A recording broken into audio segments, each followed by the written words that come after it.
ప్రస్తుతం మనం కామారెడ్డి జిల్లాలో ఉన్నాం. కామారెడ్డి జిల్లాలో నిన్న ఫ్లాష్ ఫ్లడ్స్ ఏవైతే ఊహించని స్థాయిలో వచ్చిన వరదలు వచ్చాయో, వరదల వల్ల తీవ్ర నష్టం జరిగింది. అసలు వరదలు ఎప్పుడొచ్చాయి? ఎలా వచ్చాయి? ఇట్లాంటి వరదలు ఇంతకుముందుకు ఎప్పుడైనా వచ్చాయా? ఇట్లాంటి అన్ని అంశాలను ఇక్కడున్న స్థానికులను అడిగి తెలుసుకునే ప్రయత్నం చేద్దాం. నమస్తే బ్రదర్. ఏం పేరు నీ పేరు? అన్న నా పేరు నితిన్, మాది కామారెడ్డి. మేము ఆ! ఇక్కడ మాది ఎవరు? పాత కామారెడ్డి అని చెప్పి పెద్ద బజార్ సైడ్ ఉంటాం. ఎప్పుడు కూడా ఇలాంటి వరద ఉధృతి ఎప్పుడు చూడలేము. మేము ఎప్పుడు వార్తలలో చూస్తున్నాం, ఖమ్మం, వరంగల్, కరీంనగర్ అక్కడెక్కడ చూస్తున్నాం. కానీ ఫస్ట్ టైం కామారెడ్డిలో మేము ఇలాంటివి చూడడం మాకు చాలా బాధాకరం. ఈ జీఆర్ కానీ హౌసింగ్ బోర్డు కానీ వీళ్ళు ఇంత దారుణంగా ఇన్ని కోట్ల నష్టం, ప్రాణ నష్టం, ఆస్తి నష్టం జరుగుతుంది మేము ఎప్పుడు కూడా ఊహించలేదు. మా నాన్న వాళ్ళు, మా మమ్మీ వాళ్ళు చెప్పారు. మేము ఎప్పుడు కూడా ఒక ఈ 50 సంవత్సరాల నుంచి చూస్తున్నాం కామారెడ్డిలో ఇంత పెద్ద వర్షం అనేది ఎప్పుడూ లేదు. అందులో మా పండగ రోజు మేము పండగ చేద్దాం అనుకున్నా కూడా నేను పండగ చేసుకునేంత ఎవరికి కూడా ఆనందంలో లేకుండా ఉండిపోయినా. వినాయక చవితి అని ఒక పండగ రోజు లేకుండా అయిపోయింది కామారెడ్డికి. ఇలాంటి పరిస్థితి మళ్ళీ ఎప్పుడు రావద్దని చెప్పి మేము ఆ భగవంతుని మంచిగా కోరుతున్నాము. ఏంటి అసలు కామారెడ్డిలో ఇంత వరదలు రావడానికి కారణం? చెరువు కట్టలు లేపినాయని కొందరు అంటున్నారు. క్లౌడ్ బరస్ట్ అని ఇంకొంతమంది అంటున్నారు. లేదంటే 40 సెంటీమీటర్ల వర్షపాతం ఒకటేసారి పడ్డదని అంటున్నారు. ఏంటి అసలు కారణం ఏమని మీరు అనుకుంటున్నారు? యాక్చువల్గా పండగ ముందు రోజు కంటిన్యూస్గా వర్షం పడుతుంది, చాలా చిన్నగా పడ్డది. కంటిన్యూగా 4 నుంచి ఇక ఫుల్ హెవీ వర్షం పడుతుంది. దానివల్ల ఏమైందంటే చెరువు పక్కన ఉన్న మనకి వాగు పోతుంది చూడండి. ఈ వాగు ఏమైందంటే వాగులో ఉన్న వరద అనేది వాగు పక్కన కాలువ అనేది అంతకుముందు చాలా పెద్దగా ఉండేది. ఇప్పుడు రాను రాను అంటే కాలానికి మారుకునంగా కాలువ అనేది చిన్నగా అయిపోయింది. దానివల్ల ఫ్లోటింగ్ ఎక్కువైపోయి జిఆర్ కాలువ దానికదే చిన్నగా అయిందా? వీళ్ళు చిన్నగా మనం మనం మారుతున్న కాలానికి అనుగుణంగా ఇక్కడ చూసుకున్నట్టయితే ఇల్లులు కానీ ఏవైనా కానీ యాక్చువల్గా పర్మిషన్లు ఇవ్వడం కానీ కరెక్ట్ కాదు. చెరువు కట్టనే ఉంది, పక్కనే ఉంది. ఇలాంటి ఇల్లులు ఇప్పుడు ఎవరైనా సరే ప్రాణాలు, ఆస్తి నష్టం జరిగింది. అలాంటి ప్రాణాలు పోతే ఇప్పుడు ఎవరు ఏం భరించలేము. మనిషి పోతే, ఆస్తి పోతే ఏదైనా చేయగలుగుతాం, ప్రాణాలు పోతే ఏం చేయలేము. నేను చూసుకున్నట్టయితే కార్లు చాలా పోయినాయి. ఆ మెగా కార్స్ వాళ్ళకి చాలా పోయినాయి. అవి చాలా కష్టం ఉందన్న. అసలు మేము ఎప్పటికి కూడా ఇలాంటి చూడలేము, చూస్తామని కూడా అనుకోలేము. కామారెడ్డి ఈ స్టేజ్లో ఉంటుందని కూడా చాలా దారుణం అన్న ఇలాంటిది. పండుగ రోజు జరగడం ఇది మాకు మరి ఇబ్బందిగా ఉంది. ఇప్పుడు మీ ప్రాంతం నుంచి ప్రభుత్వంలో చాలా మంది సీనియర్ నాయకులు ఉన్నారు. టీపీసీసీ చీఫ్ మహేష్ కుమార్ గౌడ్ కావచ్చు, షబ్బీర్ అలీ కావచ్చు, ఇన్ఛార్జ్ మంత్రి సీత కావచ్చు. వీళ్ళకు బాధితులకు ఏమైనా సహాయ చర్యలు ఏమైనా భరోసా కానీ కల్పిస్తున్నారా? మీకేమైనా అన్న యాక్చువల్గా నిన్న చూసుకున్నట్టయితే వాళ్ళు నిన్ననే రావాలని ఎవరైనా సరే, ఓన్లీ ఇక్కడ ఉన్న మా ఫైర్ సిబ్బంది కానీ పోలీస్ సిబ్బంది కానీ వాళ్ళే కష్టపడ్డారు. సెంటర్ మాకు స్టేట్ నుంచి కానీ ఎక్కడి నుంచి కానీ ఎలాంటి మాకు ఫోర్స్ రాలేదు. అది నిన్న జరిగి ఉంటే మాకు ఈ రోజు వరకు చాలా ఇబ్బంది అనేది కూడా ఉండకపోతుండే. ఇలాంటి సిబ్బంది లేదు. ఇక్కడ ఉన్న పోలీస్ శాఖ వాళ్ళు చాలా కష్టపడ్డారు, చాలా రిస్క్ తీసుకున్నారు కూడా. వాళ్ళ ప్రాణాలను తెగించి కూడా లోపల ఉన్న వాళ్ళని కౌండిన్యంట్లో కానీ, హౌసింగ్ బోర్డ్ కౌండిన్యంట్లో కానీ, జిఆర్ కానీ చాలా మందిని బయటకు తీసుకొచ్చారు. కానీ పైనుంచి ఏ ఒక్క అధికారి కూడా అంటే నెక్స్ట్ ఏం చేద్దాం ఫర్దర్గా అని ఏ ఒక్కరు కూడా స్పందించలేదు. ఓన్లీ ఇక్కడున్న పోలీస్ శాఖతోని సరిపెట్టుకోవడం జరిగిపోయింది. ఇది చాలా ఇబ్బంది. ప్రభుత్వం కూడా దీని గురించి ఆలోచించి ఇక్కడ ఉన్న వారికి ఏదైతే జరిగిందో ఆస్తి నష్టం కానీ ఇంకేదైనా జరిగినా కానీ వాళ్ళకు నష్టపరిహారం చెల్లేటట్టు చూడాలని కోరుకుంటున్నాం. కామారెడ్డిలో నేను కామారెడ్డి పెద్ద చెరువు నిండిన తర్వాత ఏదైతే అలుగుబోసిన నాలా ఉందో, ఈ నాలా హెవీ ఫ్లో వల్ల చుట్టుపక్కల ఉన్న కార్లు కూడా కొట్టుకొచ్చిన దృశ్యాలు మనం చూడొచ్చు. ఈ కారు మనకు ఆ బ్రిడ్జ్ ఉంది కదా, ఆ బ్రిడ్జ్ కింది నుంచి కొట్టుకొచ్చినట్లు ఇక్కడ స్థానికులు చెప్తా ఉన్నారు. ఈ కార్లే కొట్టుకొచ్చినాయి. ఇదొక కారు, అక్కడొక కారు, అక్కడొక కారు, ఇంకా వెహికల్ కూడా ఇంకా కొట్టుకపోయిన పరిస్థితి మనం చూడొచ్చు. విజువల్ ఖచ్చితంగా స్పష్టంగా చూడొచ్చు. అక్కడ ఒక కారు ఉన్నది, అక్కడ వీళ్ళ వెనకాల ఒక కారు ఉన్నది, ఆ ముందు ఒక కారు ఉన్నది. అసలు ఏంటి అసలు ఈ కార్లకే కొట్టుకుపోయేంత వరద ఎందుకు వచ్చింది? ఇక్కడ ఉన్న పరిస్థితి ఏంటనేది ఇక్కడ ఉన్న వాళ్ళని తెలుసుకుందాం. అన్న ఏం పేరు? పేరు అన్న నా పేరు ధనరాజ్. ఏంటన్న కామారెడ్డిలో ఇంత వర్షం వచ్చింది, కార్లు కూడా కొట్టుకుపోయినాయి, మనం చూస్తా ఉన్నాం, మన పక్కనే ఉంది. గత కామారెడ్డిలో 20 ఏళ్ల నుంచి కాదు 30 ఏళ్ల నుంచి కూడా ఇంత భారీ వర్షాలు లేవు. ఇప్పుడు మొట్టమొదటిసారిగా ఇంత వర్షాలు వచ్చినాయి కాబట్టి వర్షం కామారెడ్డి మత్తడి నీళ్ళు వచ్చే దారిలో కూడా అందరూ వర్క్షాప్ అవి ఇవి పెట్టడం వల్ల ఇవన్నీ ఎవరు పట్టించుకోలేరు. కాబట్టి ఈరోజు మత్తడి పక్కన ఉన్న వర్క్షాప్లో ఉన్న కార్లు అన్నీ కొట్టుకుపోయినాయి. భారీ వర్షాలు పడ్డాయి కాబట్టి ఇంత పెద్ద నష్టాలు అనేది జీవితంలో ఎప్పుడు మేము చూడలేము కూడా. ఇవన్నీ ఇంత ఆస్తి నష్టం అయింది కాబట్టి దీనికి ప్రభుత్వమే ఏదైనా సహకరించాలని మేము ప్రభుత్వంని కోరుతున్నాము.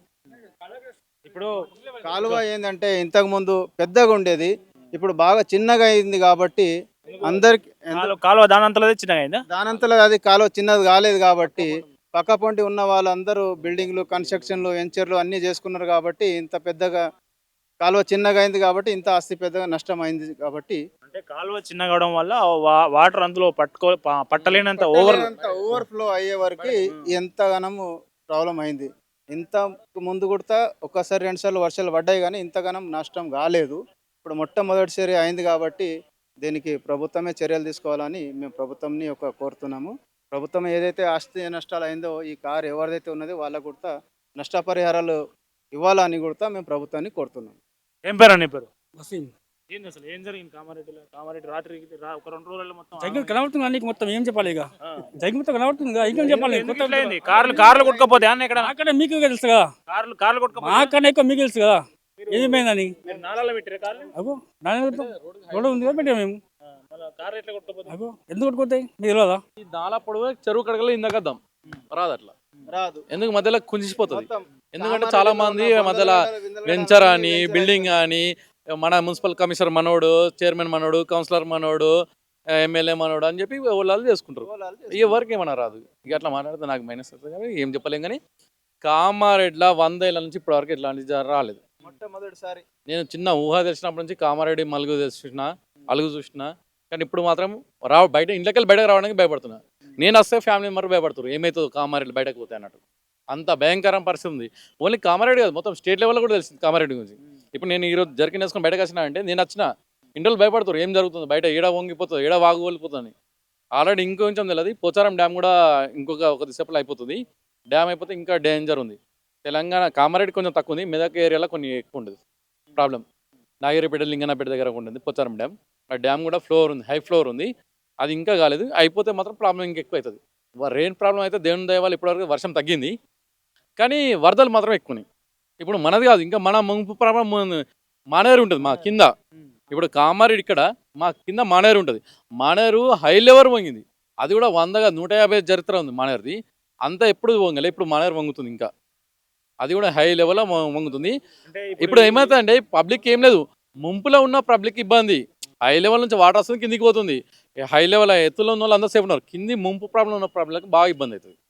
అది మాత్రం ఇంకా ఈరోజు మాత్రం పోచారం డ్యామ్కి ఏమైనా ఇబ్బంది అయితే, పోచారం డ్యామ్కి మళ్ళీ ఏమైనా ఇబ్బంది అయితే మెదక్లో కొన్ని డిస్టిక్ల కొన్ని ఊర్లే ఉండయి. ఇప్పుడు లోతట్టు ప్రాంతాల ప్రజలను రక్షించడానికి వాళ్ళకి సహాయ చర్యలు అందించడానికి ప్రభుత్వం కలెక్టర్ ఎస్పీ నుంచి కొన్ని పోయినాయి. మెదక్ కలెక్టర్, కామారెడ్డి కలెక్టర్ ఎస్పీలు నిన్న నుంచి రెస్క్యూ టీంలు కూడా జరిగినాయి, డిఆర్ఎస్ బృందాలు కూడా జరిగినాయి. కానీ ఏంటంటే ఇప్పటివరకు డ్యామ్కి అయితే ఏం జరగలేదు. ఒకవేళ డ్యామ్కి ఏమైనా జరిగితే కొన్ని ఊర్లు మాత్రం ప్రాణ నష్టం, ఆస్తి నష్టం చాలా బాగుంటుంది. ఇప్పటివరకు అయితే నిన్న నైట్ నుంచి వర్షం అయితే తగ్గింది. నిన్న 4 o'clock నుంచి ఇప్పటివరకు అయితే వర్షం అయితే చాలా అంటే చాలా తగ్గింది. అది అట్లా తగ్గింది కాబట్టి పబ్లిక్ ఇంతమంది బయటకు వస్తారు, ఇంతమంది చెప్తారు, ఇంతమంది మాట్లాడుతారు. అంటే రెయిన్ సీజన్ లేదు ఇక్కడ, కానీ వరద మాత్రం ఉంది. ఇప్పుడు ఈ వరద ఇప్పుడు మనం చూసే వరద ఇంతే యావరేజ్ అనుకోవద్దు. ఒక ఫ్యూ సెకండ్లు పెరగచ్చు, ఇంకా పెరగచ్చు, చెప్పరా దాన్ని. ఎందుకంటే లింగనపేటు, తాడువాయి, చిత్యాల, సంతాయిపేటు, లింగంపేటు అన్ని చెరువులు నిండి ఉన్నాయి, హై ఫ్లోర్ ఉన్నాయి. ఆ ఏ ఒక్క చెరువు కట్ట దిగితే ఈ ఫ్లోర్లో మనం ఇక్కడ కూడా నిలబడరాదు. ఇది కూడా చెప్తున్నాను నేను. ఎందుకంటే అక్కడ చిట్యాల ఉంది, సంతాయిపేట ఉంది, తాడువాయి ఉంది, లింగంపేట ఉంది, చాలా ఊర్లు ఉన్నాయి ఇటు సైడ్, బ్యాక్ సైడ్. అన్ని చెరువులు కూడా ఫ్లై ఓవర్లు ఉన్నాయి, అది కూడా హై రిస్క్లు ఉన్నాయి. भैया क्या हुआ कामारेड्डी में इतना पानी? कामारेड्डी का रीज़न क्या है बोले तो एक्चुअली सडनली ये बारिश जो आया ना, कभी सोचे नहीं कोई भी कि इतना बारिश आएगा। इतना सडनली बारिश आया, वो बेइंतहाई नुकसान हो गया। ये कारागारों का छोड़ो, लोगों का जो सो जीआर कॉलोनी में, गोशराजा कॉलोनी में सब जो है ना बहुत सारे प्रॉब्लम्स हुए पानी की वजह से। तो आज शब्बीर अली साहब भी आए हुए हैं, सीतक का भी आए हुए हैं, अभी कलेक्टर ऑफिस में हैं। तकरीबन जो गरीब लोगों को है, जो गरीब गुरबा है, उन लोगों को लेके जो है ना अपने फंक्शन हॉलों में रखे हुए हैं, उन लोगों का मेंटेनेंस कर रहे हैं, खाना पीने के लिए उन लोगों को दे रहे हैं। और तकरीबन पुलिस को भी थोड़ा सपोर्ट कर रहे हैं। पुलिस भी बहुत कॉपरेट करी, रात से लेके 2 दिन से पुलिस भी बहुत कॉपरेट करी। ये छोटा मोटा पानी नहीं है, बहुत बड़ा पानी है। जानों का हादसा हुआ है, मालों का भी नुकसान हुआ है बहुत सारा। अल्लाह इससे हिफाजत फरमाए तमाम मुसलमान भाइयों की, तमाम हिंदू भाइयों की, जो सब परेशान हैं। जानी नुकसान तो कुछ नहीं हुआ, मगर माली नुकसान बहुत ज़्यादा हुआ। इसलिए क्या है, गवर्नमेंट से अपील है कि वो कुछ ना कुछ नुकसान की भरपाई करेंगे वो। और आए हुए हैं, शब्बीर साहब भी आए हुए हैं, सीतक का भी आए हुए हैं। और कल रात से जो सौ चल रही है, मीटिंग्स भी चल रही है, पूरे प्रोग्राम्स चल रहे हैं। पुलिस भी बहुत सारा कोऑर्डिनेट करी। पुलिस का बहुत बेइंतहा शुक्र अदा करना कि भाई पुलिस जो काम करी शायद ही कोई काम नहीं कर सकते, बहुत सारा पुलिस का काम है। और हमारे कामारेड्डी के सीए साहब भी बहुत सारी मेहनत करे। और बहुत सारे बच्चों के भी इकरा स्कूल का भी बहुत बड़ा इशू था, उसमें भी 15 टीचर्स कुछ तो भी ब्लॉक हो गए थे, उन लोग को भी सेफ्टी से बचाए। Thank you for that all. और प्रेस वाले भी बहुत सारा काम करे, मीडिया जो सो पूरा पॉपुलेशन प्रोपेगेंडा करे तो पब्लिक को मालूम पड़ा, नहीं तो पब्लिक भी जो सो खुलेआम सो जाती थी, बहुत बड़े इश्यूज होते थे, हर चीज़ से सेफ हुआ, शुक्र अल्हम्दुलिल्लाह, थैंक यू। भैया ये नाला देखा ना, ये नाला एंक्रोचमेंट कर रहा है, एंक्रोचमेंट करने के लिए इतना होता अब ये, क्योंकि अब ये इतना बड़ा आता है कि कभी नहीं सोचे, कभी भी पानी आया तो लेवल नाले के लेवल ही आया, अब ये टूट गया ना, गवर्नमेंट से कुछ ना कुछ फंडिंग रहेगा, कुछ ना कुछ काम चलेगा गवर्नमेंट से। ఓకే మొత్తానికి ఇది కామారెడ్డి అలుగు పోసిన తర్వాత ఏదైతే మనకు నాలా ఉందో, కాలువ ఉందో, అది ఓవర్ఫ్లో అవ్వడం వల్లనే ఇంత నష్టం జరిగింది. ఆ కాలువ ఒకప్పుడు ఉన్న కంటే ఇప్పుడు బాగా కుచించుకుపోయింది. అది కబ్జాల వల్ల కావచ్చు, ఆక్రమణల వల్ల కావచ్చు, దాని కారణంగానే ఇంత పెద్ద నష్టం జరిగింది. చుట్టుపక్కల ఉన్న కార్లు కూడా కొట్టుకపోయినాయని ఇక్కడ ఉన్న స్థానికులు చెప్తా ఉన్నారు. కెమెరామెన్ కిరణ్తో కరుణాకర్, కామారెడ్డి.